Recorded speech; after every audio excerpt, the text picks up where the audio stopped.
Donc bonjour à tous. Merci à tous d'avoir répondu présent à notre invitation. Nous souhaitons profiter de cette table ronde pour animer une discussion sur un sujet qui nous tient particulièrement à cœur en tant qu'étudiants. Il s'agit du rôle et de la place de l'enseignement supérieur et de la recherche dans la transformation de la société.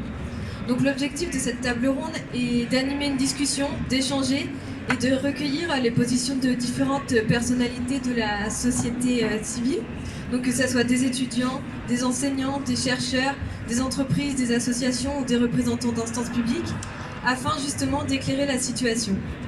Donc Louis Charbonnier, Harold Goré et moi-même, Iris Sénéchal, nous sommes étudiants en école d'ingénieurs à l'Uni-la-Salle. Nous venons de 3 campus différents et avons chacun nos domaines de spécialisation.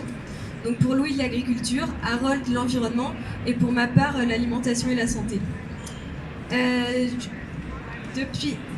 Depuis quelques années, on ressent et on constate une mobilisation grandissante de la part de la jeunesse et des étudiants vis-à-vis des questions climatiques.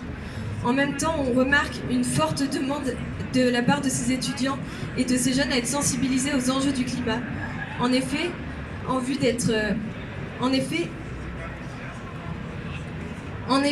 sur le point d'entrer dans la vie active, tous les étudiants ainsi que toute la population se doivent d'être armés des bons outils pour contribuer à la transformation de la société dans la bonne direction. Maintenant, je vais laisser la parole à Louis Charbonnier qui animera cette discussion. Merci. Merci beaucoup Iris pour cette introduction. Je souhaite moi aussi remercier tous les participants de cette table ronde qui ont accepté notre invitation. Je pense que nous pouvons commencer par un tour de table pour que chacun se présente. Nous pouvons commencer par monsieur... Alors, oui, si je peux vous permettre de vous faire gagner quelques secondes, je pense qu'on retient mieux le nom des participants quand ils se présentent au moment de leur intervention. Pour moi, à votre place, je châterai le tour de table pour gagner du temps.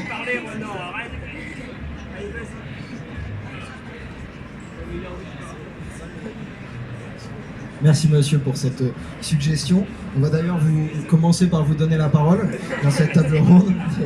Nous aimerions obtenir tout d'abord votre témoignage. Avec votre expérience au sein de Climate Change, vous avez pu faire le constat d'une représentation insuffisante de l'enseignement supérieur et de la recherche en collaboration avec la société civile dans la lutte contre le réchauffement climatique. Alors, je ne sais pas si c'est moi qui ai fait le constat ou si c'est quand même plutôt vous au départ qui nous alertez sur le constat. Parce que, en fait, si je devrais plutôt intervenir en réaction à vos propos et à votre cri d'alerte, puisque j'ai bien compris qu'on en était à ce stade. Mais comme j'ai un autre rendez-vous derrière, je ne vais pas pouvoir rester.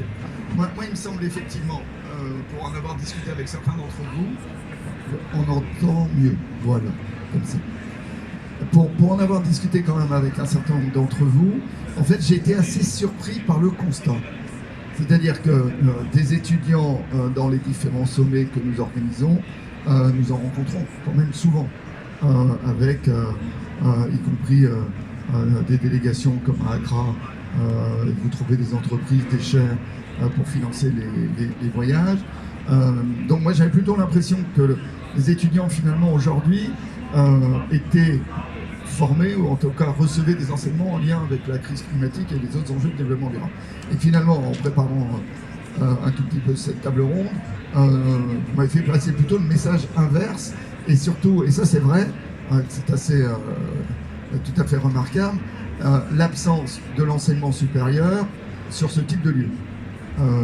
À part quelques personnalités, je dirais presque toujours les mêmes, j'en fais partie, qui se voient de sommet en sommet, finalement l'enseignement supérieur n'est pas là.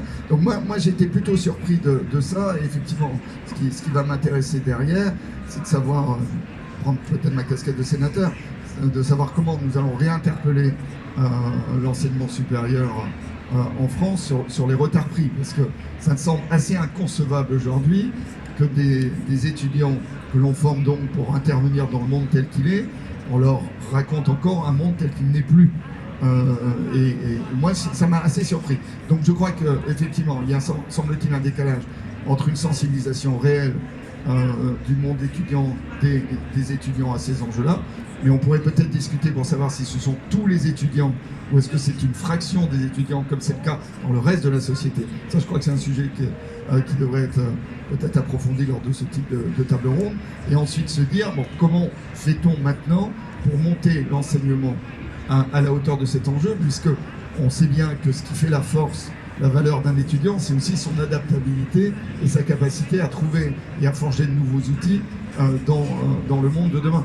Donc moi, je suis plus là pour entendre ce constat, mais effectivement, l'absence du monde de l'enseignement supérieur, moi, je peux le constater. À travers les sommets qu'on organise, à travers le rapport que l'on fait, on voit bien qu'il y a des retards.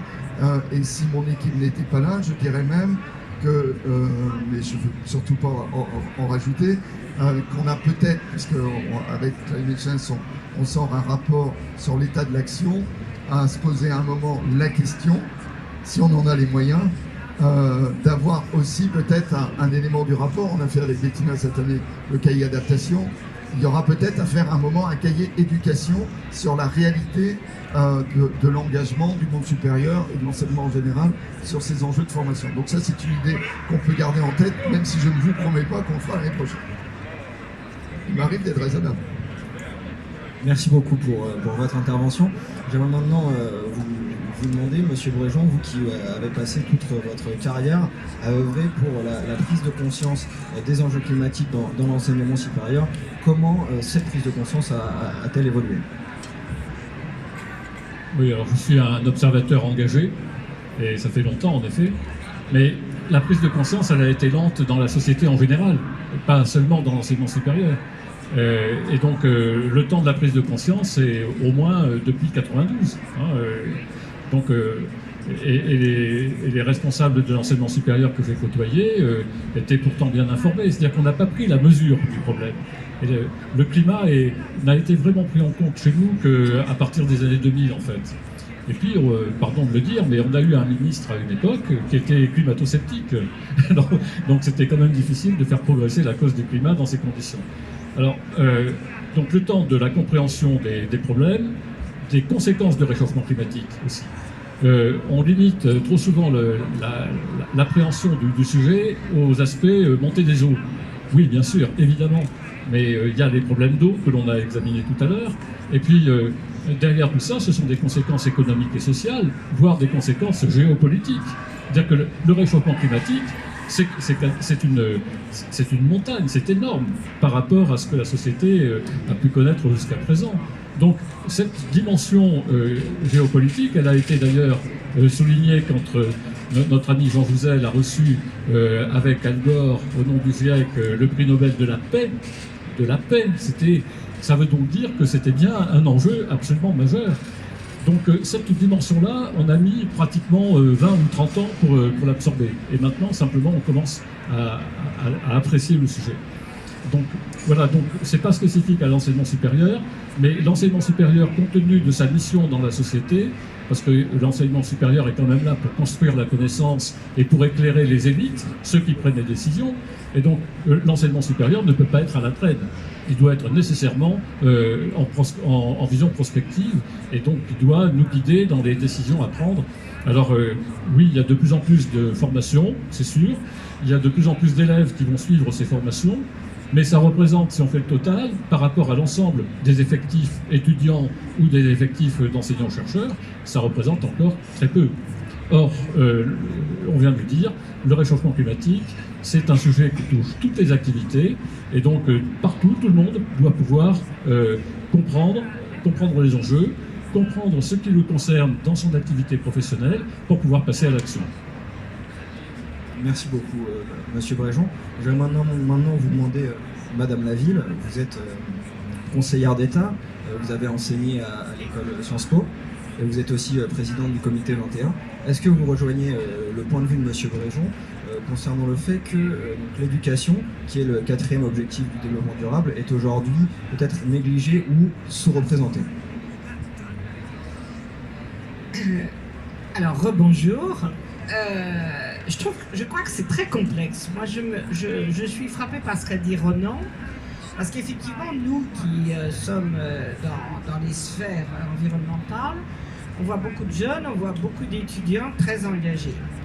Moi, j'enseigne encore et ce qui me frappe beaucoup, c'est la connaissance qu'ont les étudiants des sujets. Parce qu'il faut quand même bien dire que la connaissance par Internet, par la lecture des rapports, est extraordinairement développée. Et j'ai presque envie de dire qu'il se passe de nous, les professeurs. Parce que moi, j'ai un dialogue avec mes étudiants sur le développement durable qui se caractérise par deux choses. Premièrement, une absence totale, c'est là où je suis utile, n'est-ce pas, de connaissances historiques sur le développement durable. C'est-à-dire que ça a commencé il y a 5 ans. Hein. L'accord de Paris, c'est le début du monde. Ben non, il s'est passé des choses avant. Et ça, je pense que ça doit vraiment être enseigné. Et deuxièmement, en revanche, à partir de là, à partir des causes du réchauffement, à partir de l'état de la biodiversité, à partir de la parution des rapports, ils ont une connaissance très importante parce qu'ils s'informent eux-mêmes. Et ça, je trouve ça tout à fait considérable. Deuxième observation, s'il y a aussi peu de choses, et effectivement, Jacques nous fait prendre conscience de ça, et vous tous, dans l'enseignement supérieur, c'est parce que dans le secondaire, c'est extraordinairement mal fait. Et je pense que ça, il faut absolument le marteler. Pourquoi ?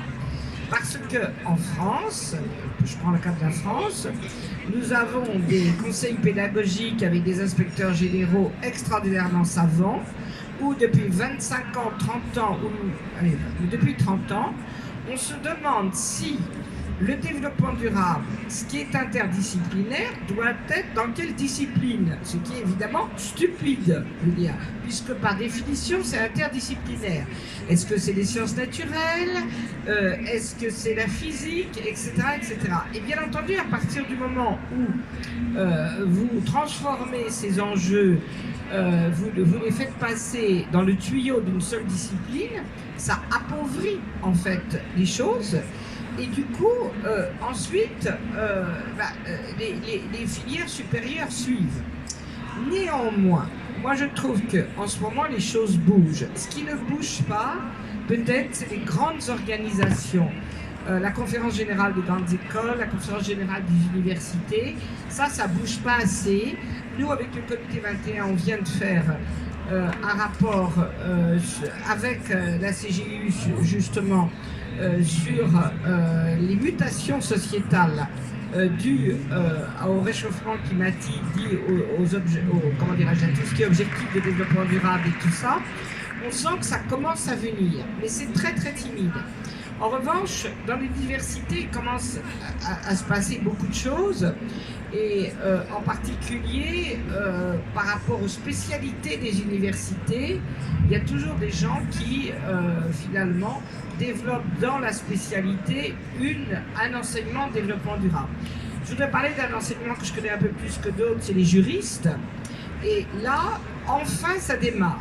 Alors, effectivement, j'ai fait longtemps partie du Conseil d'État. Il paraît que c'est une tare qui vous suit à vie, donc je dois l'être toujours. Mais je vais vous donner un exemple des problèmes. Quelle section du Conseil d'État suit les problèmes de développement durable? La section qui s'appelle la section des travaux publics. C'est pas joli, ça?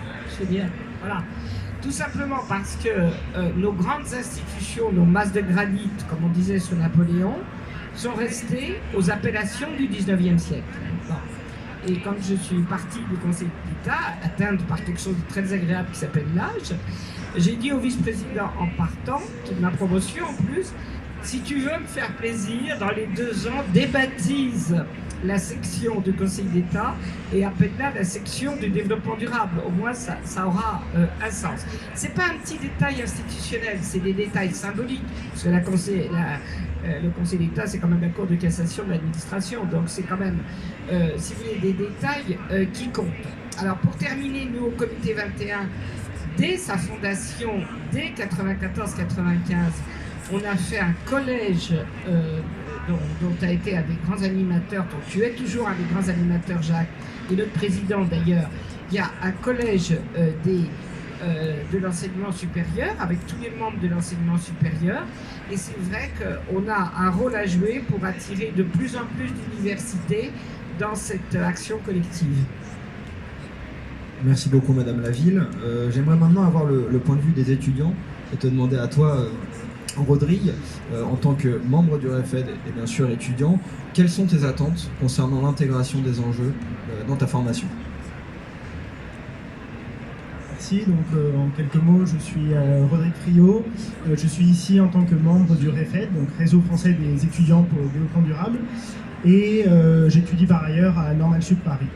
Donc par rapport à ta question, je dirais qu'il y a une attente vraiment forte qui a été renouvelée. On peut citer de manière historique en 2018 le manifeste étudiant pour un réveil écologique signé par plus de 30 000 étudiants à l'échelle de l'Union européenne maintenant, sur 400 établissements je crois, donc vraiment une demande forte pour de la formation dans l'enseignement supérieur et aussi un réveil des employeurs derrière. La tribune, j'étais l'an dernier à la COP 24 en Pologne, nous avons fait une tribune pour, en soutien de demandes des scientifiques, dont Valérie Masson-Delmotte, pour une intégration forte dans les programmes du secondaire, qui ont été revus des enjeux climatiques et transdisciplinaires. Cette année, avec Climate, le REFED, toutes les InfoRef, encore une tribune étudiante signée par plus de 7000 personnes, Monsieur pour demander vraiment une intégration. Donc on voit quand même une demande forte pour que ce soit, comme vous venez de le dire madame, une intégration vraiment dans toutes les disciplines. C'est-à-dire qui ne concerne pas seulement ceux qui vont être au contact de ce domaine-là, des ingénieurs qui vont avoir un métier au contact du développement durable, mais vraiment un socle commun qui intègre ce développement durable et par discipline des interactions avec le développement durable qui sont renouvelées. Ensuite, on pourrait parler par exemple de ce que fait le REFED là, jeudi prochain, le 19, une journée de lobbying qui est organisée à Normal Sup, qui s'appelle gentiment Make Our Lessons Green Again, pour soutenir la proposition de loi, par quelque chose comme 80 députés, Delphine Bateau, Cédric Villani, Mathieu Orphelin, pour avoir une intégration des enjeux des limites planétaires, donc c'est assez large, des enjeux environnementaux, du développement durable, entre autres, dans l'enseignement supérieur, dans la recherche, pour que la recherche s'empare au niveau du laboratoire, donc de ses pratiques, et aussi de sa vulgarisation, de son activité auprès de la société, et plus largement, donc, dans le dernier article, une formation des fonctionnaires qui doit être disponible dans ces enjeux-là. Donc vraiment, les étudiants soutiennent par leur réseau ces initiatives et pour qu'il y ait une prise de conscience de l'enseignement supérieur, mais aussi plus largement de la société. Et à ce titre, je pourrais dire notre expérience à l'ENS, c'est que vraiment les universités doivent être des lieux où résonnent les prises de conscience étudiantes et doivent s'ouvrir à la société, au plus grand public, pour l'organisation de conférences, de débats. Je sais pas, par exemple, on peut citer l'exemple de la Convention citoyenne pour le climat. Je pense que c'est vraiment intéressant de la faire résonner dans les universités comme lieu du débat public.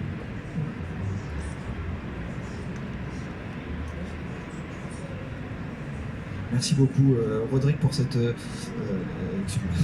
participation. J'aimerais maintenant vous demander à Madame Perrin-Guinaud, vous qui êtes manager et promotrice du développement durable chez Veolia, est-ce que vous avez ressenti cette pression manifestée, véhiculée par les jeunes dans une entreprise aussi importante qu'est Veolia, et comment est-ce que vous avez changé, quelles mesures avez-vous pris en conséquence? Alors merci beaucoup pour l'invitation, je suis ravie d'être là, surtout qu'en plus l'école des métiers de l'environnement, on vous connaît bien et on a eu la chance d'avoir plusieurs étudiants qui ont travaillé au sein de la direction du développement durable et qui nous ont beaucoup aidés, notamment sur les sujets de reporting climat. Alors un peu en réaction à ce qui s'est dit, c'est vrai que depuis quelques temps, on voit quand même, notamment chez nos jeunes collaborateurs, une prise de conscience par rapport à ces sujets-là et un besoin de l'exprimer au sein de l'entreprise. Je pense que quand on travaille dans une entreprise comme Veolia, ce n'est pas une entreprise qu'on a choisie au hasard. C'est effectivement une entreprise qui travaille dans les services à l'environnement, où on a un impact sur ces sujets-là et où on se dit quand on rentre dans ce groupe, c'était le cas d'ailleurs, même si je n'ai pas une formation d'ingénieur, mais on a envie d'avoir un travail qui soit en adéquation avec ses valeurs. Donc c'est vrai qu'on a vu, on a eu pas mal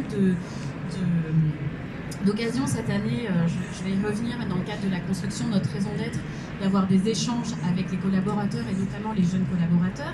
Et on a vu venir des questions sur l'adéquation entre la vision et le projet d'entreprise et la réalité des actions qui étaient menées. Et notamment ce qui nous était remonté par tous les jeunes collaborateurs, c'était parfois un manque de cohérence entre ce discours et des choses très concrètes. Par exemple, jusqu'à il n'y a pas si longtemps, on avait encore pas mal de plastique chez nous, alors que Veolia s'est engagé dans une grande alliance pour mettre fin à l'abondance de plastique, et notamment plastique dans les océans. Et donc, on trouvait dans nos points café des gobelets en plastique partout, des bouteilles. Voilà, donc c'était un petit peu ce décalage qui nous est remonté. Aujourd'hui, on a été, nous, Veolia, aussi interrogés, on a répondu au manifeste pour un réveil écologique. Alors c'était assez intéressant parce que le manifeste est venu directement chez notre PDG, qui l'a pris avec grande attention, notamment parce qu'il avait eu l'occasion de rencontrer plusieurs étudiants à l'occasion d'un dîner qui avait été organisé par Entreprises pour l'environnement.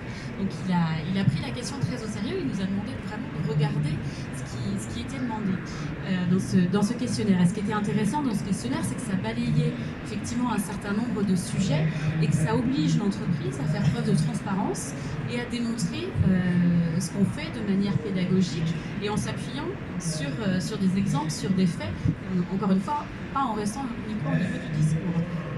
Après, ce qu'on fait aujourd'hui, je dirais qu'on n'a pas attendu non plus le questionnaire pour apporter des réponses.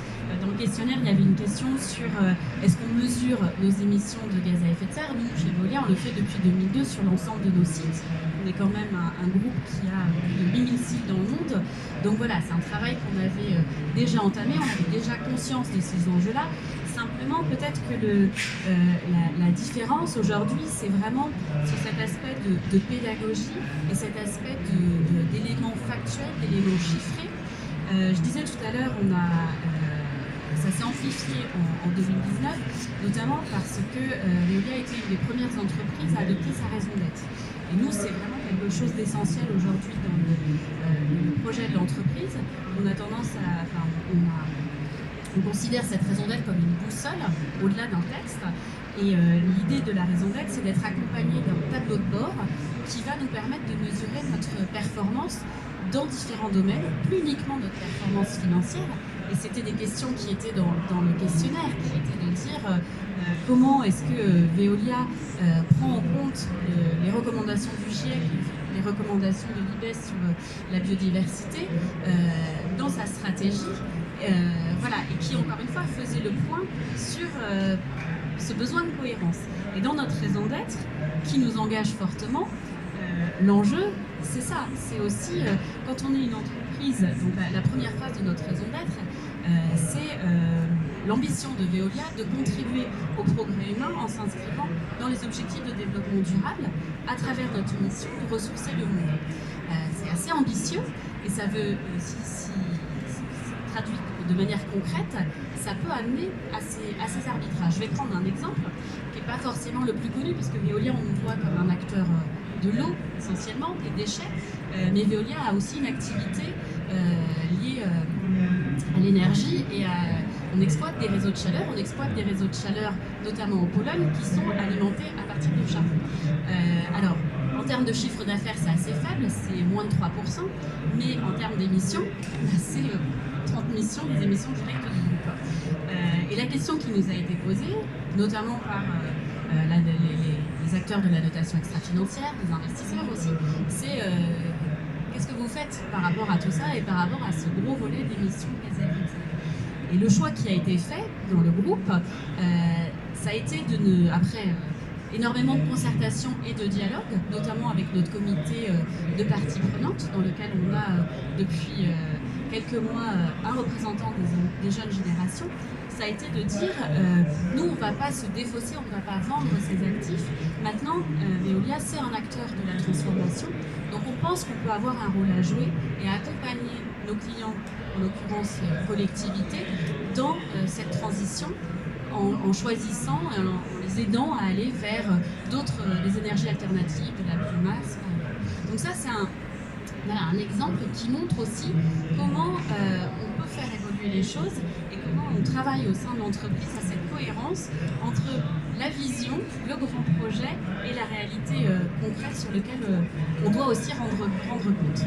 Et Perrine, qu'est-ce que vous attendez comme compétences des étudiants que vous allez embaucher dans les années prochaines?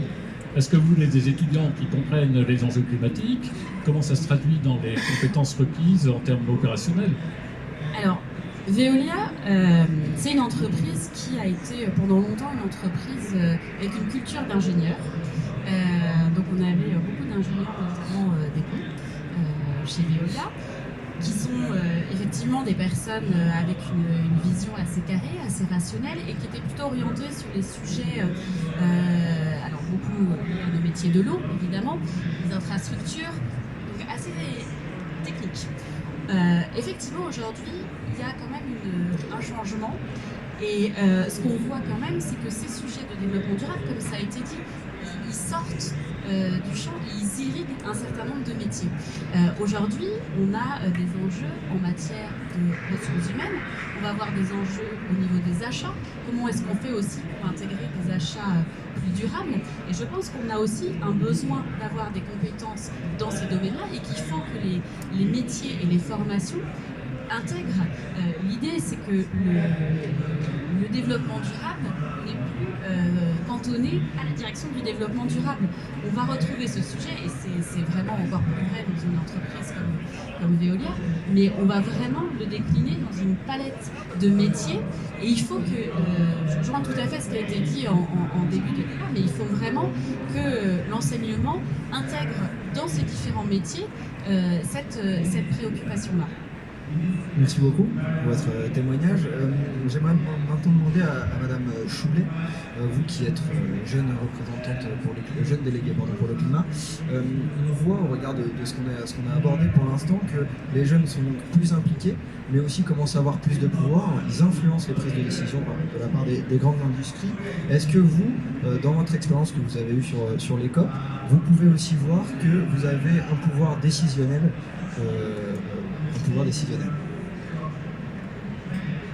Bonjour à tous.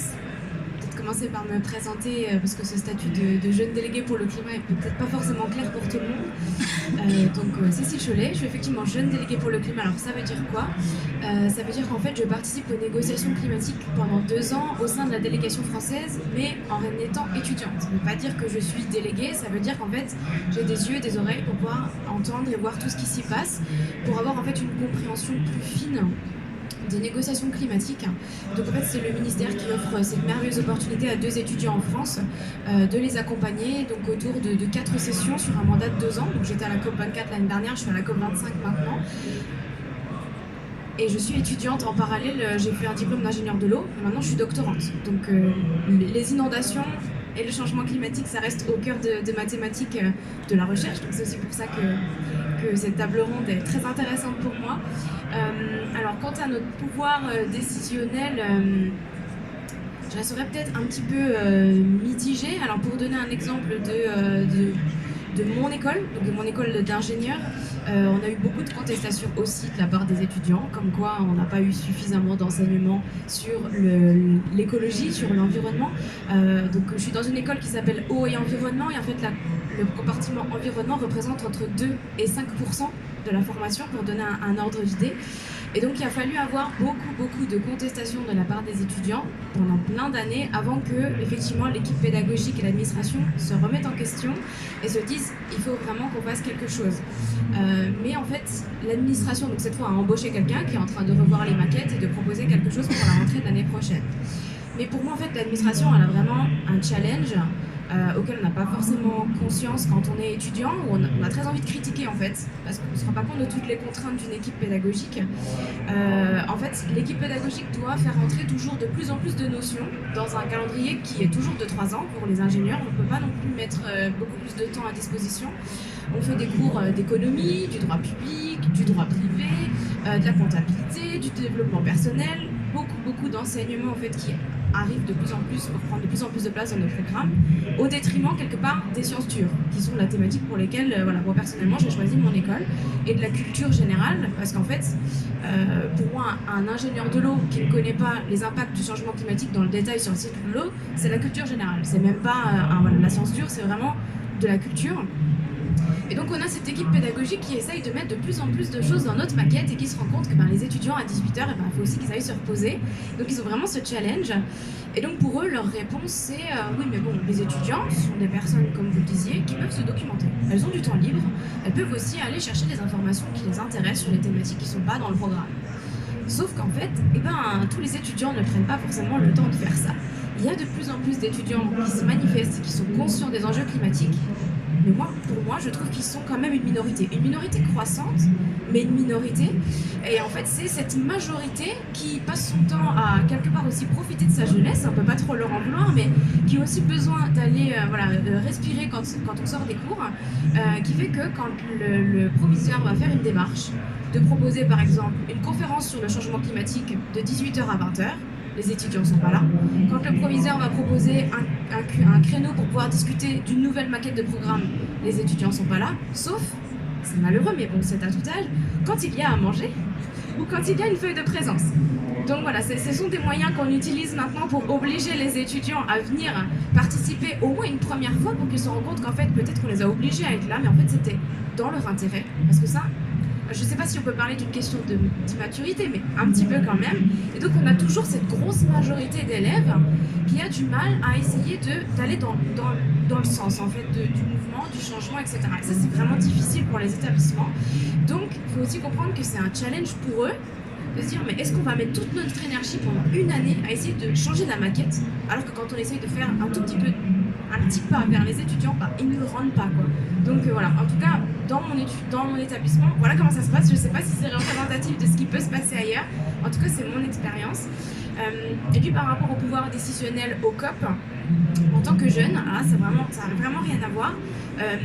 Moi j'ai suivi les négociations pendant 2 ans, mais en tout sur 4 semaines par an. Donc, personnellement, je ne me sens pas légitime de donner mon avis sur les négociations qui sont déjà avancées depuis l'accord de Paris. C'est vraiment très intéressant de comprendre tout ce qu'il y a dedans, mais je ne suis pas suffisamment légitime et formée pour pouvoir donner mon avis. Par contre, pour moi, les jeunes ici, ils ont vraiment leur avis à donner quand ils font partie des Youngo, où là, ils peuvent vraiment prendre la parole en tant qu'observateurs et donner vraiment leur avis, demander des mots importants qui apparaissent dans les textes.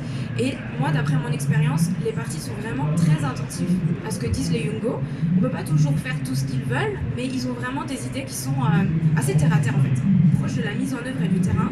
Et donc ça permet vraiment aux partis de se rattacher du terrain, de ne pas rester dans des grandes lignes directrices. Il ne faut pas oublier que c'est une mise en œuvre directement auprès de la population en fait, qu'il faut présenter. Merci beaucoup. Oui, merci beaucoup Cécile Chollet, parce que ce que vous avez décrit de qu'est-ce qui se passe dans les établissements, c'est tout à fait la réalité. C'est bien comme ça que ça se passe. C'est-à-dire qu'il y a d'un côté une minorité d'étudiants qui attend, qui demande et qui en veut davantage, et il y a une grosse majorité qui s'en fout, pour être clair, d'accord ? Et le système, il essaye de répondre voilà.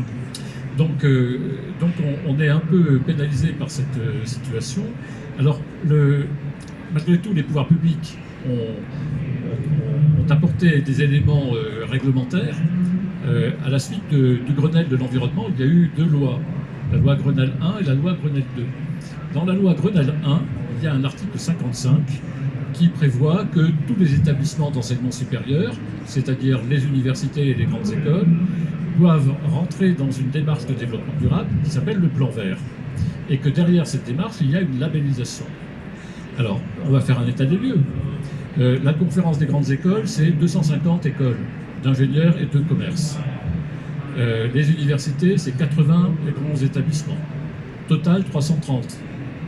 Alors on va dire, en étant gentil, que depuis 2009, il y a au mieux un tiers du total qui est rentré dans une démarche. Et donc sur la centaine, ou sur les 120 établissements qui ont embrayé son développement durable, il y en a 25 seulement qui sont labellisés. Donc l'état des lieux, c'est ça, 25 sur 330. Et ça fait 10 ans. Et quand on pense que le temps passe et que certains de nos amis qui sont ici nous rappellent que la fenêtre d'opportunité pour faire les changements radicaux qui s'imposent va bientôt se refermer, n'est-ce pas Jean Jouzel? Eh bien, est-ce que l'on est bien dans le bon tempo? Est-ce que nous avons bien pris conscience dans notre sphère éducative d'abord de la place que nous tenons dans la société et de notre ardente obligation à tenir notre place? Mais est-ce que ce pourcentage ne représenterait-il pas la part générale de la société? Ah non, on doit être plus, voilà.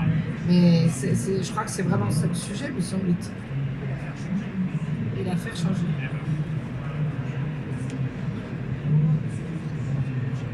Juste, et la faire changer cette part. C'est vraiment le rôle de l'enseignement supérieur. Peut-être quand même un mot de... Donc moi, je vais intervenir. Oui. Sur ce point, moi, j'ai écouté Bettina et Cécile, je suis plus près de Cécile. Bettina, tu nous as dit que les étudiants, peut-être avec le sentiment que les étudiants étaient de plus en plus conscients. C'est vrai pour ceux qui viennent à nous. Bon, j'ai quand même le sentiment que c'est pas forcément vrai pour la majorité des étudiants. Et c'est bien ça sur quoi j'allais intervenir. Voilà, donc c'est comment on fait effectivement comment on fait donc moi aussi j'enseigne à Sciences Po un module, évidemment les jeunes qui viennent là sont généralement intéressés, d'ailleurs s'ils suivent notre cours, voilà, donc mais je veux dire on voit bien qu'on ne touche pas suffisamment de monde et voilà, donc je pense qu'il faut le faire et on a déjà parlé voilà, tu as déjà parlé Rodrigue. Rodrigue, il est bien parce qu'il travaille dans le domaine, alors Cécile aussi, donc ça va, ils sont conscients. Mais donc, oui, tu as parlé effectivement du manifeste au départ des 15 000, 30 000 maintenant, donc c'est très bien. Moi, je me suis aussi investi dans pas mal de choses. Récemment, par exemple, pour les fonctionnaires, il y a eu une tribune cette semaine, ça vient d'étudiants et d'anciens étudiants de l'ENA qui ressentent aussi un manque cruel de formation dans nos domaines. Alors là-dessus, quand même, j'aurais voulu faire plutôt un état des lieux assez large, parce qu'il est important, on a déjà parlé du secondaire, on a parlé du secondaire, il y a quand même des progrès dans le secondaire, puisque si on regarde les programmes du secondaire par rapport à, disons, tels qu'ils étaient prévus en début d'année, et ceux qui ont été publiés, disons, au mois de juin, il y a une énorme différence. C'est que dans les programmes, disons, en terminale actuellement, il y a effectivement, disons, il y aura une place donnée à, je dirais, globalement, ça doit être climat, biodiversité, développement durable, c'est assez large, environnement, je crois que c'est le titre. Voilà, donc ça, il y a eu un progrès. Il faut bien voir à quoi est dû ce progrès. C'est ça qui est important, ce progrès, il est dû à la mobilisation des jeunes. Donc, si Jean-Michel Blanquer a changé son fusil d'épaule entre le début de l'année et la fin de l'année, oui, donc justement, et à deux personnes, il y a deux personnes que je souhaite citer parce qu'elles méritent d'être citées, Valérie Masson-Delmotte et aussi Pierre Lénat. Donc, Pierre Lénat de l'Académie des Sciences, donc c'est aussi une initiative qui est intéressante à citer, puisque nous en parlerons demain, je ne sais pas si c'est ici d'ailleurs, donc sur l'Office for Climate Change, for Climate Education, que, disons, Pierre a mis, et moi-même je suis assez impliqué également. Donc c'est l'idée que dans ces domaines, alors c'est pas forcément pour le supérieur pour le moment, mais je pense que c'est important de ne pas tout balayer, eh bien, il y a besoin de former les enseignants. On a une faiblesse énorme, et c'est vrai aussi, je pense, dans les écoles d'ingénieurs, c'est que les enseignants eux-mêmes ne sont pas formés.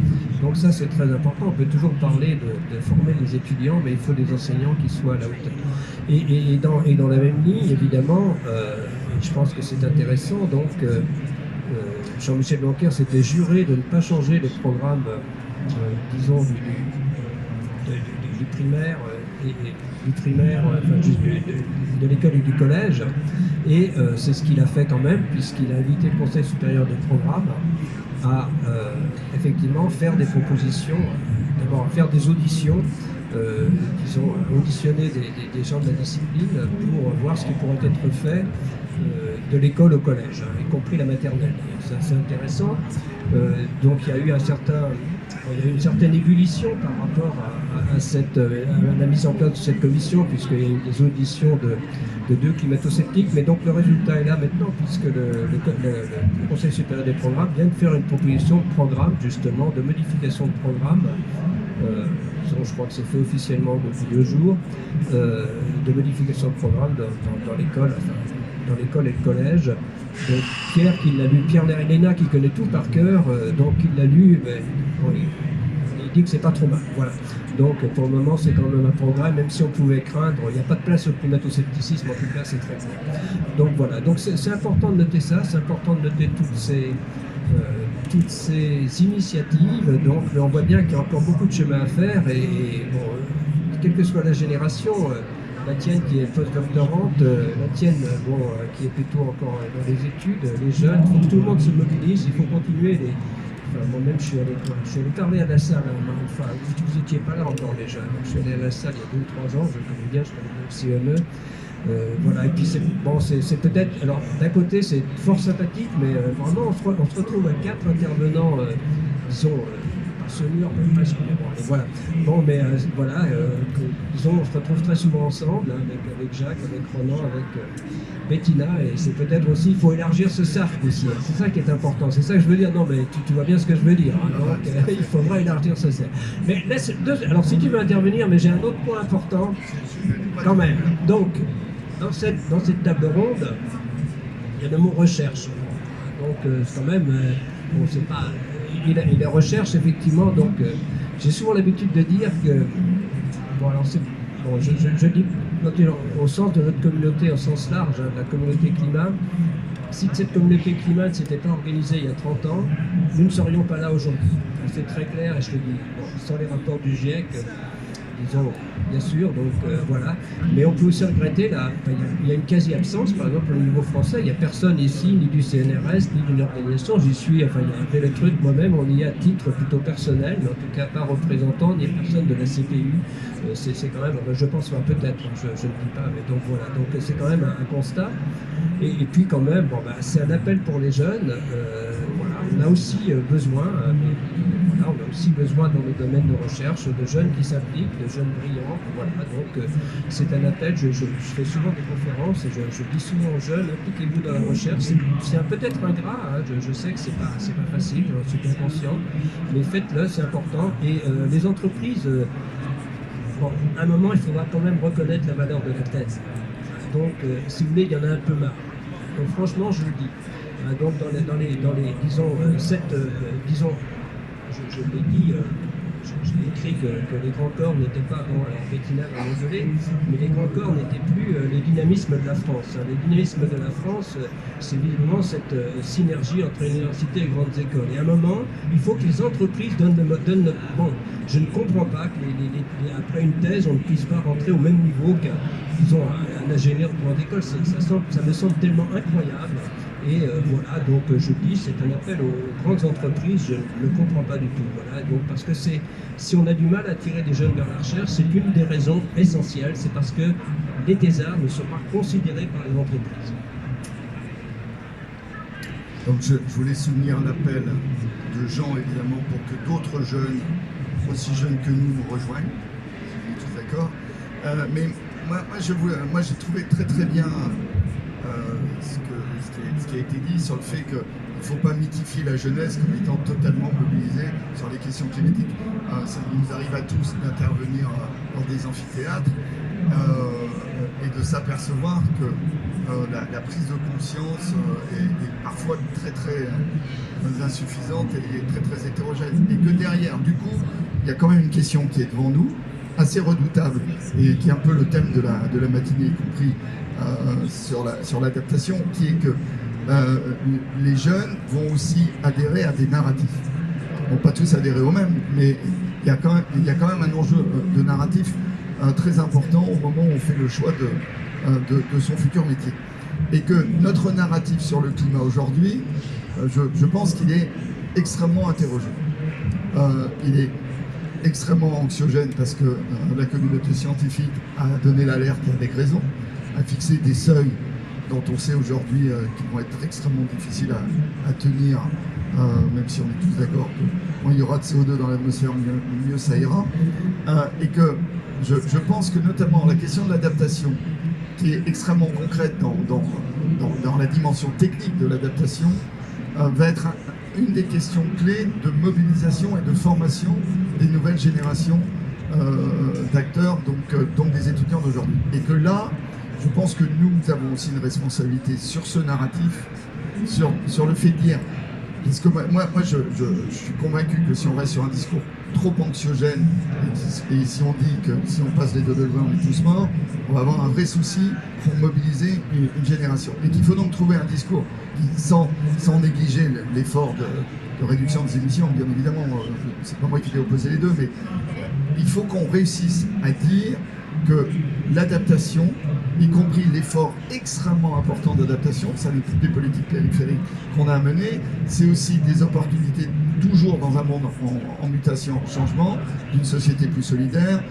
avec plus de cohésion, une société aussi en reconquête de biodiversité et de commun, et que ce discours-là, qui est fondamentalement un discours politique, mais un discours politique qui peut être sur un spectre très large, on doit maintenant le mettre au cœur de notre narratif. Et qu'effectivement, là, c'est y compris pour nous un changement de narratif. Et on voit bien qu'on commence à être un peu en lisière de cette réinterpellation de nos messages d'alerte. Ils sont nécessaires, ils étaient nécessaires. L'effort sur la réduction des émissions reste absolument central. Mais il faut un narratif aussi sur être un monde en adaptation, être dans un monde qui bouge. C'est aussi, quand on est jeune, de formidables opportunités. Et comme disait Bettina, et je la rejoins tout à fait, de fonder un nouvel humanisme. Et je crois que ce discours mobilisateur, il va falloir aussi qu'on l'incarne. Je voulais juste effectivement rebondir, parce que je suis complètement d'accord avec ce que Ronan vient de dire. Je pense effectivement qu'on est à un moment un peu clé, et dans les entreprises on le sent bien, où il va falloir inventer des nouvelles choses. Et je te rejoins tout à fait sur la vision d'un narratif plus positif, même si ça ne renie pas tous les enjeux qu'il faut relever. Mais c'est vrai que sur l'adaptation, ces questions-là, les réponses ne sont pas que techniques. Il y a un besoin d'innovation, il y a un besoin de mélanger des apports de différentes sciences sur les questions d'adaptation, les questions d'inclusion. De pouvoir intégrer la biodiversité. Tout à l'heure, je parlais de nos ingénieurs qui pouvaient avoir une vision un peu technique. Sur la biodiversité, par exemple, j'ai beaucoup entendu à l'occasion de la COP l'enjeu des solutions fondées sur la nature, et qui, je pense, peut être une réponse à considérer par rapport aux enjeux de l'adaptation. Et bien, ces solutions fondées sur la nature, c'est vrai que nos ingénieurs, ils ont parfois un petit peu du mal à imaginer comment intégrer ces dispositifs-là par rapport à une technique peut-être plus fiable et plus maîtrisable, mais je pense qu'on a besoin aujourd'hui de toutes les forces. Et pour les étudiants, les jeunes aujourd'hui qui choisissent un peu leur avenir, c'est une opportunité, parce que l'entreprise, elle va aussi avoir besoin de cette créativité, d'avoir besoin de cet apport nouveau et de cette vision un peu différente.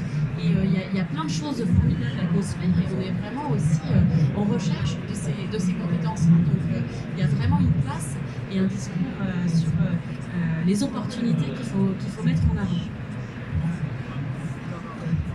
Je voudrais simplement réagir un petit peu par rapport à cette question. Du coup, on a parlé de majorité qu'on doit essayer de convaincre.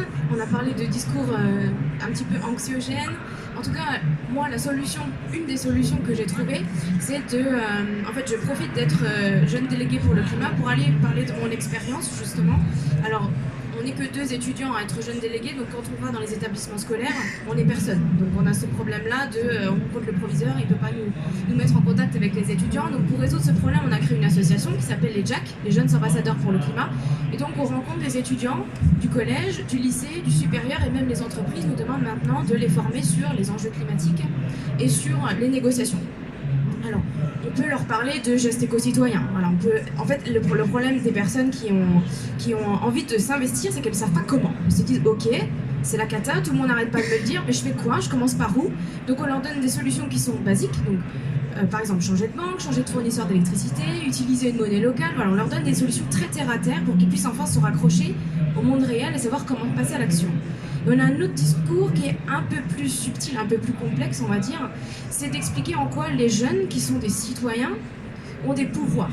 Ils ont vraiment des pouvoirs qui sont très importants, d'une part parce que ce sont des consommateurs, donc c'est-à-dire qu'ils décident avec leur portefeuille où est-ce qu'ils mettent leur argent pour pouvoir encourager des entreprises à continuer de produire de cette manière ou de devoir s'adapter en proposant d'autres produits qui répondent à ce que demande le consommateur.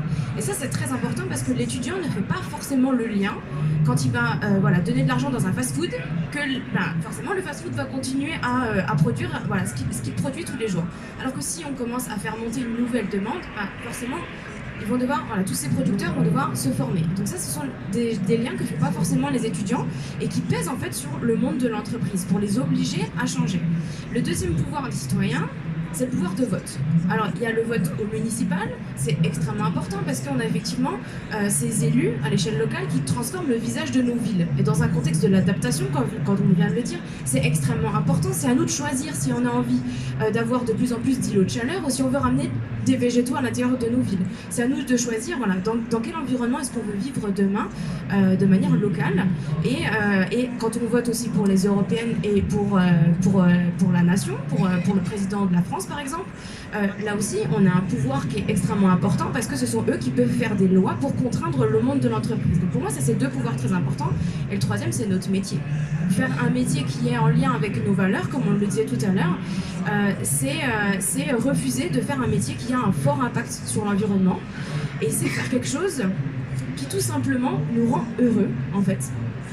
C'est-à-dire, les étudiants doivent aussi comprendre que quand on fait un métier, c'est pas simplement pour gagner de l'argent, ça doit être vraiment dans un monde plus global, là où on cherche tous notre place dans cette société, où on cherche notre équilibre personnel. Et pour moi, ce discours anxiogène dont on parlait tout à l'heure, ça sert à rien de l'avoir. Il faut toujours parler de solutions concrètes et d'introduire la sobriété heureuse, tout simplement en disant que quand on fait des choix à l'échelle personnelle, ce ne sont pas des sacrifices, ce sont des décisions qu'on fait parce qu'on a conscience de notre impact. Il n'y a pas de sacrifice, on ne va pas tous vivre dans une grotte, c'est pas du tout ce qu'on leur demande. Et en fait, toutes ces démarches nous amènent à être plus proches des autres, à être plus proches de la nature, à être plus heureux, trouver notre place dans la société et dans l'écosystème plus globalement, je dirais. Oui, non, je reviens sur le narratif parce qu'une des choses qui m'a marqué cette année, c'était une conférence à Thésée devant 500 jeunes. Et franchement, la moitié des questions, donc je parlais de climat, la moitié des questions portaient quand même sur la théorie de l'effondrement. Donc on n'arrête pas de me poser des questions sur la collapsologie. Voilà, donc j'ai dit et redit, je ne suis pas collapsologue, alors on avait écrit une tribune dans le Monde assez récemment sur... En fait, renvoyant un peu dos à dos les collapsologues et les climato-sceptiques en disant que dans les deux cas, c'est peut-être d'une certaine façon un encouragement à l'inaction. Je crois quand même que je me sens plus près des collapsologues que des climato-sceptiques. D'ailleurs, nous avons des échanges avec Tableau Servigne que nous rencontrons maintenant de façon à voir comment quand même, on peut quand même garder un discours, je crois, le discours de l'action, parce que c'est bien ça. Ce que nous dit Tableau Servigne, que lui, c'est un discours d'action, mais c'est pas évident pour beaucoup des jeunes qui parlent de théorie de l'effondrement. Voilà, donc c'est important d'avoir un narratif, et c'est vrai que cette montée en puissance de la théorie de l'effondrement, quelquefois, souvent quand même sur des arguments scientifiques tirés par les cheveux, soyons clairs, ils ont le mérite qu'on s'y interroge, parce que c'est vraiment, et bon, c'est vrai que j'espère que c'est quand même l'action qui est... Il faut faire le maximum pour limiter le réchauffement climatique. Bien sûr, Ronan, on est tous d'accord sur la difficulté, on est tous d'accord aussi pour que le maximum soit fait et que, moi je le redis souvent, c'est quand même pour les jeunes plutôt attractif cette transition qui s'annonce. C'est pas le contraire, c'est bien ça qu'il faut voir.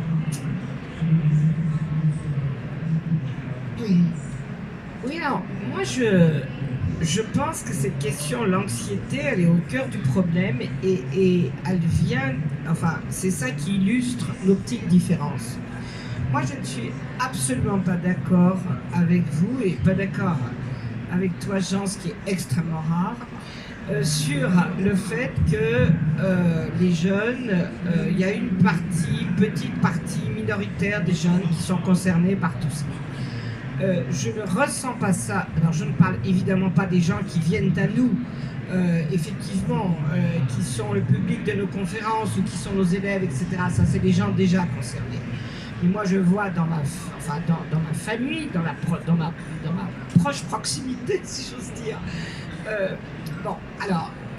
les jeunes sont plus informés qu'on le croit, même s'ils sont évidemment moins éduqués qu'on ne le voudrait. Ils sont beaucoup plus anxieux qu'on le souhaiterait, parce qu'effectivement il y a des solutions, là tu as raison, mais toutes ces marches que nous voyons, tous ces mouvements, sont l'illustration du fait qu'il y a une mobilisation très importante et qu'il y a une mobilisation très importante à tout niveau social. Et ça, je trouve qu'il faut continuer de le dire, et c'est pas simplement les gens concernés, les jeunes concernés qui sont là-dedans. Alors évidemment, ils viennent pas de 18h à 20h souvent au cours. Et franchement, c'est humain ça. C'est le problème de l'accord de Paris, ça s'appelle le recul devant la contrainte. L'accord de Paris, c'est pareil. Je veux dire, à partir du moment où il y a une contrainte et à partir du moment où vous êtes jeune, eh ben, écoutez, pendant un moment, quand vous êtes jeune, vous n'aimez pas la contrainte. Et ça s'appelle le terreau de la liberté.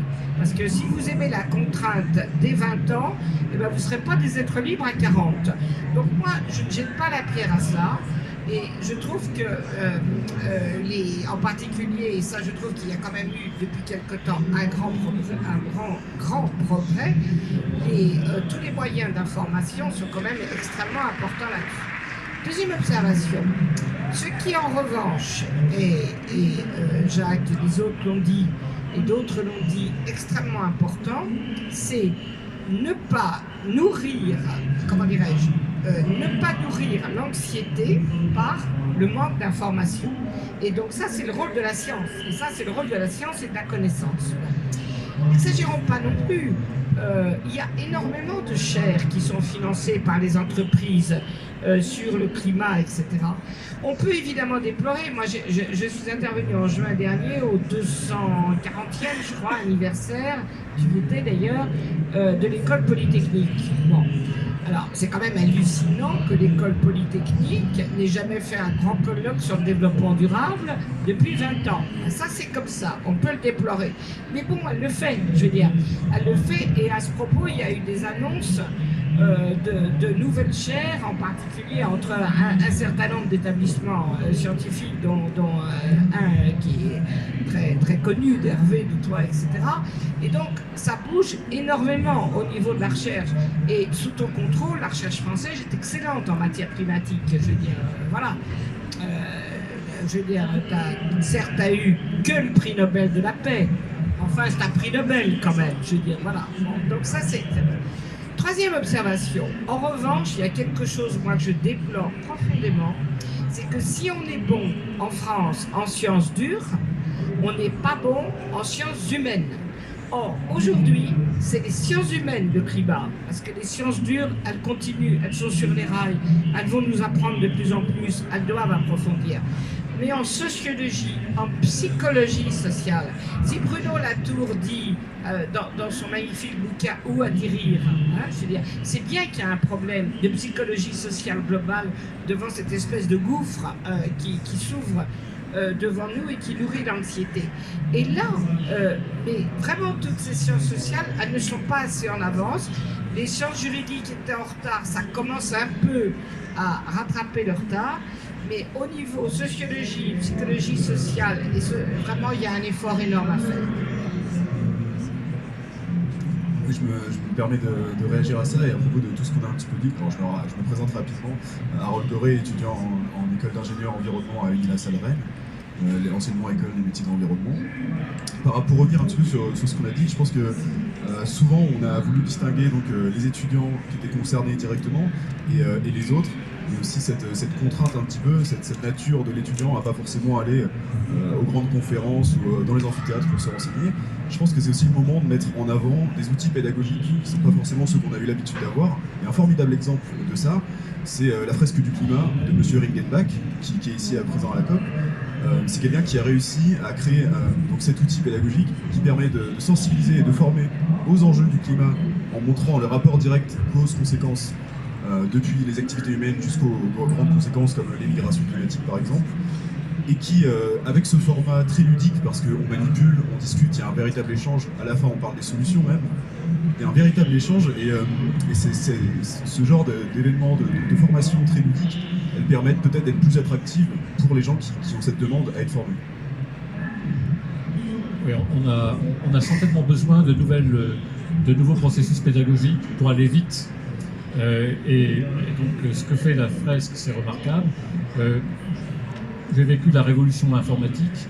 À l'époque, il y avait une sorte de badge, comme on dirait aujourd'hui dans l'enseignement supérieur, qui en une semaine permettait de mettre à niveau sur les principaux logiciels de l'époque. Et donc on avait une sorte de viatique qui permettait de circuler en informatique. Il faudrait qu'on ait la même chose sur le climat et que ça ne soit pas réservé aux ingénieurs en environnement. Oui, effectivement. Alors nous, on est aussi assez sensibles à cette dynamique-là et je pense que vous avez raison, les nouveaux outils qui permettent un mode d'apprentissage un peu différent et plus ludique sont fort utiles.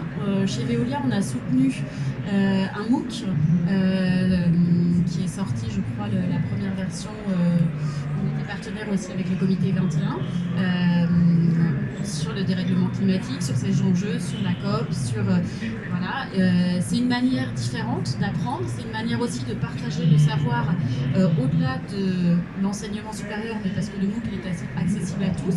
Je crois qu'il avait été traduit, il était en français, qu'il avait été traduit en plusieurs langues. Donc il y a tout le mouvement autour des nudges qui sont des nouvelles façons d'apprendre.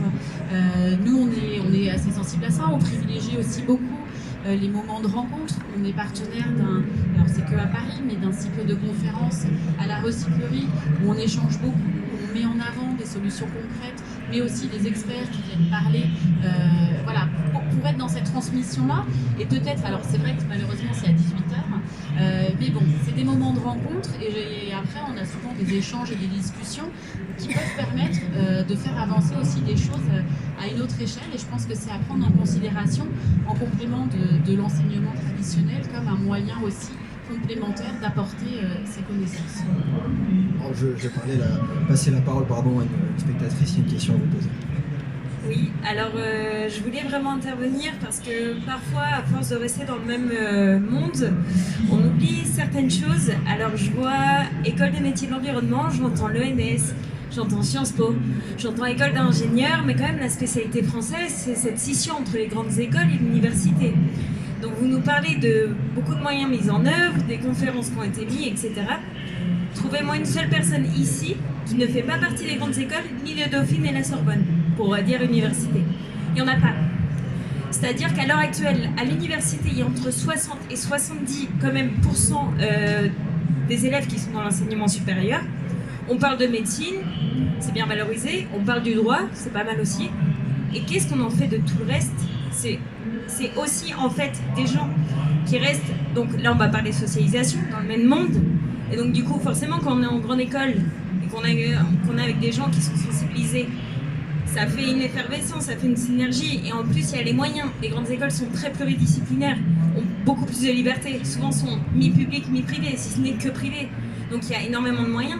Mais on laisse de côté tout ce qu'il y a à l'université. Et l'université, il y a beaucoup moins de moyens qui sont mis en place, il y a beaucoup moins d'innovation, il y a beaucoup moins d'ambition. Et donc du coup, moi j'entends vos discours, c'est très beau, mais il y a un manque d'ambition énorme qui est du fait qu'en fait on a un système scisé en deux, clairement. Alors, je vais me permettre de répondre parce que dans mon petit parcours personnel, j'ai été l'animateur du volet éducation du Grenelle de l'environnement. Et donc j'ai eu à traiter tous les sujets, tous les établissements, tous les statuts, etc. L'université, c'est un très gros morceau. Elle est très structurée, elle est très organisée, elle est très compliquée à gérer. Je refais le constat à Rennes où on a essayé de fusionner 2 universités, ça n'a pas duré longtemps. Maintenant ça revient, mais on ne sait pas pour combien de temps, etc. Donc c'est un monde.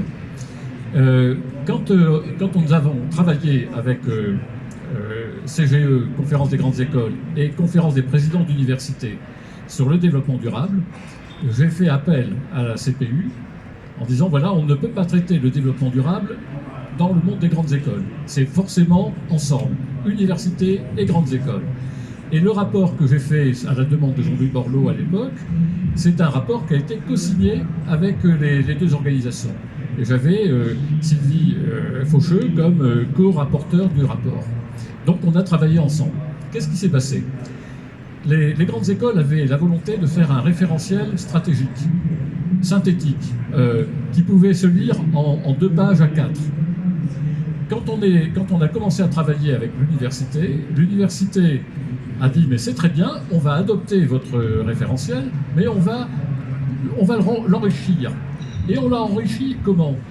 En développant considérablement le volet gestion de campus, économie d'énergie. Très bien, mais est-ce que c'est notre métier dans l'enseignement supérieur que de faire des économies d'énergie ?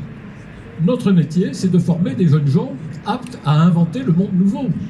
Et donc, moi je dirais, si j'ai un choix à faire entre, si j'ai de l'argent et si je dirige une école, je préfère ne pas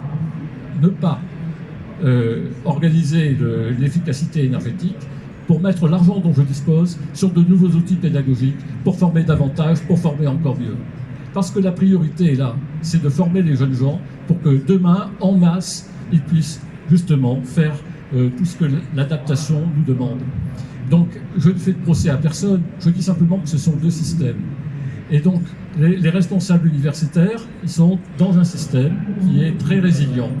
Et le problème de la résilience, c'est que quand on veut le faire bouger, le système, il revient sur ses pattes. Donc, on n'a pas réussi. Donc, il va falloir trouver autrement et autre chose. Et les grandes écoles ne sont pas exemplaires non plus. Donc, je pense qu'il faut vraiment un appel de la société civile vers l'enseignement supérieur pour dire, mais écoutez, rattrapez votre retard, mettez-vous à l'ordre du jour, venez à la COP26, etc. Et là, on va peut-être avoir une réaction de la part du système. Mais aujourd'hui, le système est tellement pesant que ça fait maintenant 10 ans que le plan vert existe et que je vous ai donné les résultats tout à l'heure. Alors, je ne sais pas pourquoi, là, aujourd'hui, je ne suis pas d'accord encore. C'est vraiment pas... voilà, c'est pas du tout mon genre, pourtant. Je suis pas d'accord avec vos 2 dernières interventions. Alors si, je suis d'accord avec le fait que qu'il y a une grande inégalité dans l'enseignement supérieur entre 2, 3 très grandes universités, les grandes écoles et les restes. Ça, c'est exact. Mais moi, je connais des universités, je vais vous donner un exemple précis, qui sont des universités de province, pas dans les plus grandes, pas dans les capitales, qui font des choses extraordinaires en matière environnementale. Je vais vous citer l'université de La Rochelle, par exemple, qui a été choisie par l'Europe comme tête de file de tout ce qui est examen des problèmes environnementaux du littoral en Europe. C'est donc une petite université qui est chef de file européen là-dessus.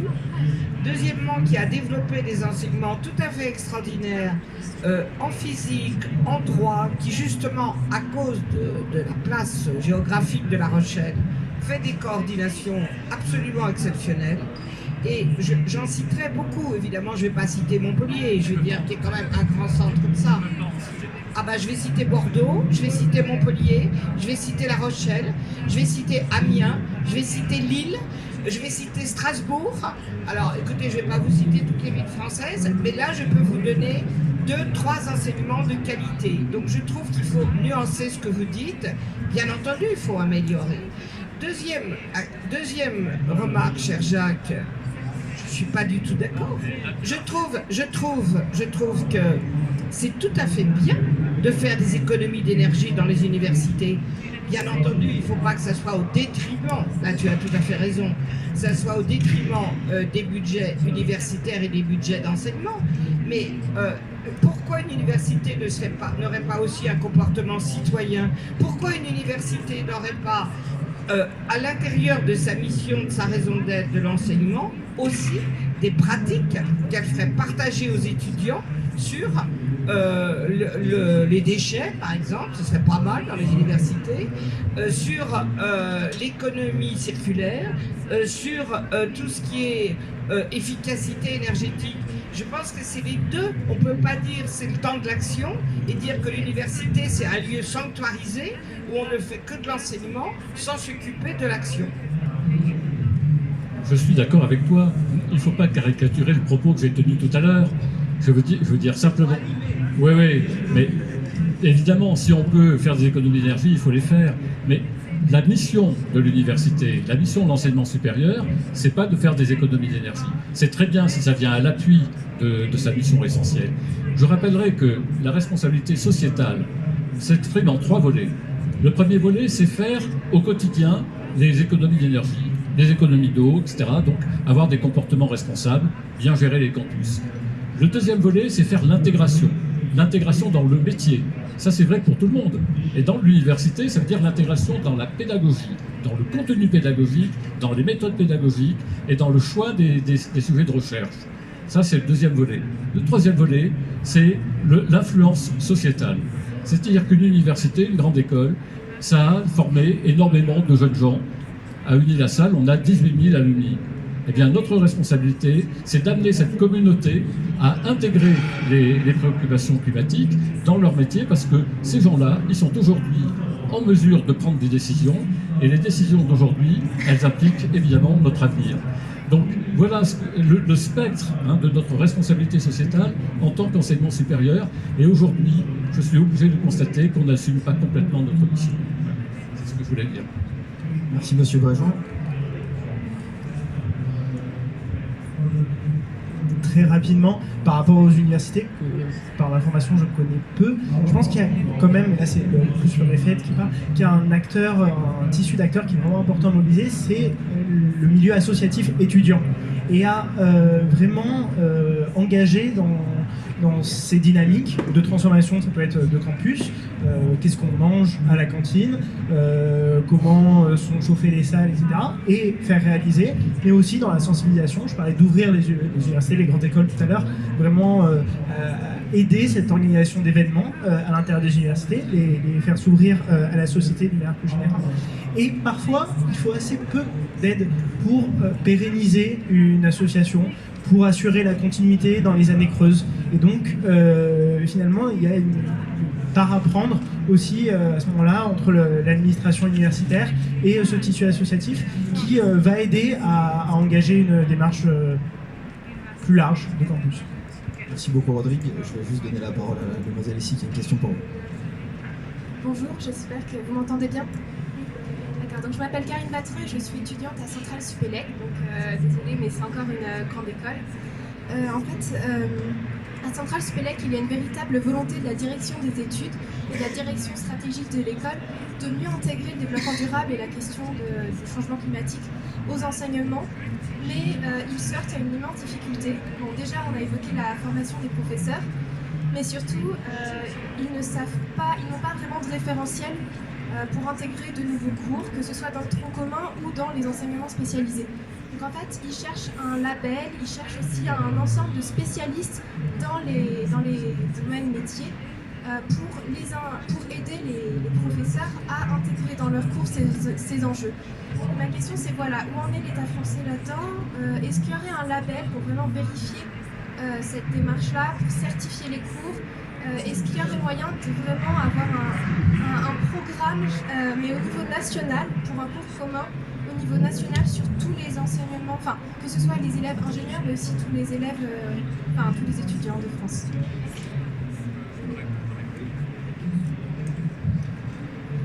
Alors, il se trouve que j'ai été directeur de recherche à l'école centrale et que j'ai initié la politique de développement durable de l'école centrale en 2004. Et nous avons fait l'agenda 21 de l'école centrale entre 2004 et 2006.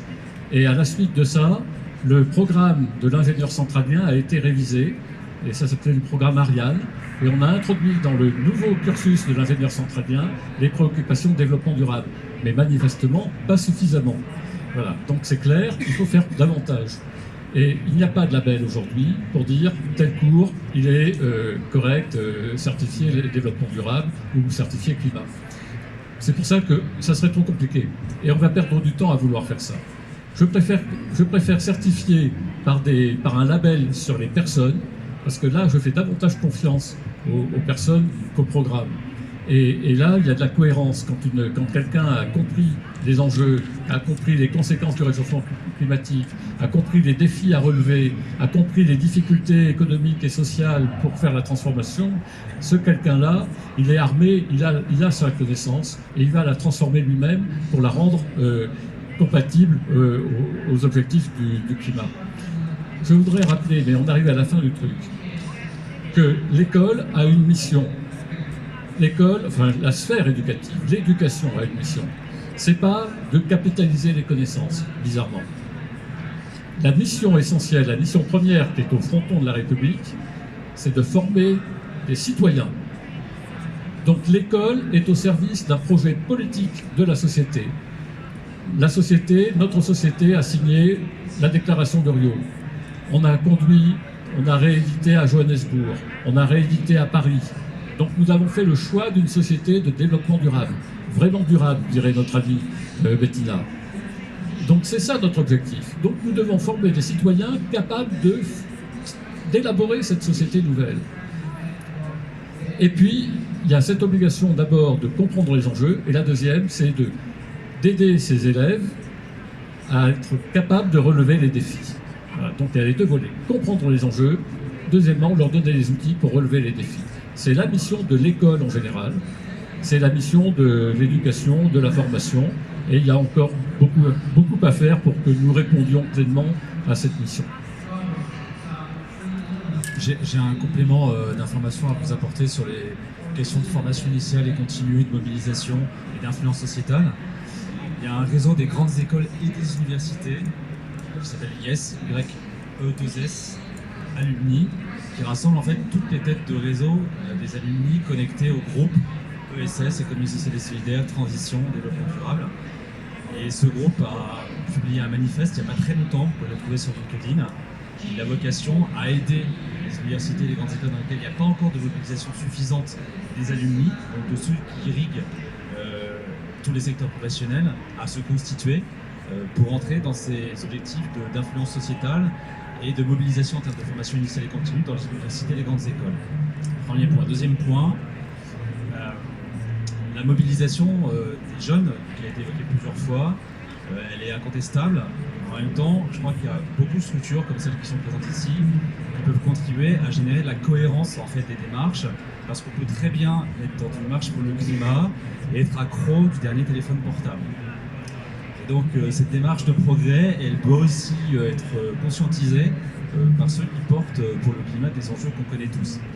Enfin, sur le cœur de l'objet de la conférence de ce jour, je vous informe qu'il y aura le 20 janvier à l'Assemblée nationale un colloque organisé par la structure Alliance et Société, A2L-I2S, qui a fait des propositions au gouvernement, au ministère, au Premier ministre, au Président, pour booster tous les outils de financement au service de la recherche et du développement liés aux enjeux de transition écologique et solidaire.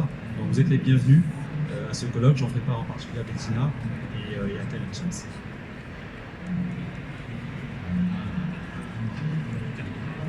Ah bon, il faut que je termine. Non. Oh, ça serait. Genre, moi j'ai. Voilà. Alors écoutez, je m'attendais pas du tout à terminer, mais je vais terminer. Je vais dire deux choses. La première, c'est que moi je trouve que au niveau de tout ce qu'on a dit, universitaire, etc., on est absolument au milieu du gué. C'est-à-dire que, voilà, ça s'est réveillé, il se passe plein de choses. Il y a une société civile, scolaire et universitaire engagée qui est en train de monter. Mais c'est exactement le thème de la COP25, Time for Action, hein, je veux dire, c'est-à-dire que, voilà, on n'est pas encore dans l'action, on est dans la manifestation, on est parfois dans la révolte, on est parfois dans le désespoir avec l'anxiété, et on doit transformer tout ça. Et c'est absolument le rôle de la connaissance. Je dis toujours qu'on est exactement dans le même siècle que les nouveaux explorateurs, c'est-à-dire on est dans le même siècle qu'au 14e, 15e siècle, quand on découvrait un autre monde. Et là, je veux dire, on ne sait pas ce qu'on a découvert. Donc ça, c'est la première observation. La deuxième observation, c'est que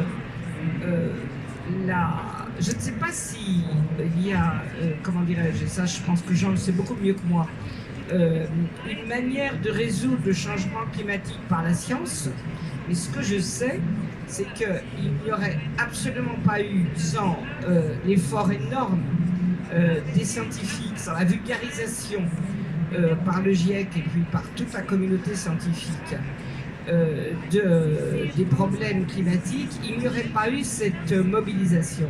Et s'il y a vraiment une illustration de ce qu'on appelle la science citoyenne, c'est vraiment le climat. Merci. Merci de cette... Oui, bon, c'est bien, la recherche est importante. Donc, pour conclure, c'est vrai, ce dont vous discutez aujourd'hui, c'est vraiment important, parce que ces jeunes, vous allez rentrer dans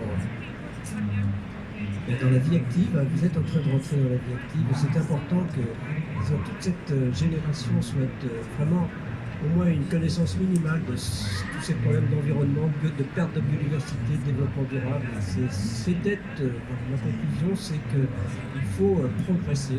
Et merci d'avoir organisé. Merci aux jeunes, merci à Harold, merci.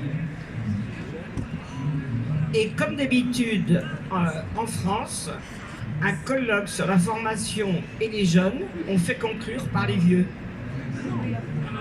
Bah si, toi. Ah, quand même, moi, je voudrais que ça soit vous. Alors, merci à tous en tout cas pour votre participation et vos conclusions qui étaient très intéressantes. On a pu voir que la prise de conscience des jeunes a grandement évolué. Malheureusement, je pense qu'il faut qu'on leur apporte aussi les outils pour pouvoir avoir les moyens d'agir plus tard dans leurs écoles. Peut-être changer le moyen de formation, les outils. On a vu la fresque du climat, pas mal d'outils pédagogiques qui nous permettraient de, je pense, comprendre et ainsi pouvoir agir de manière beaucoup plus efficace. Je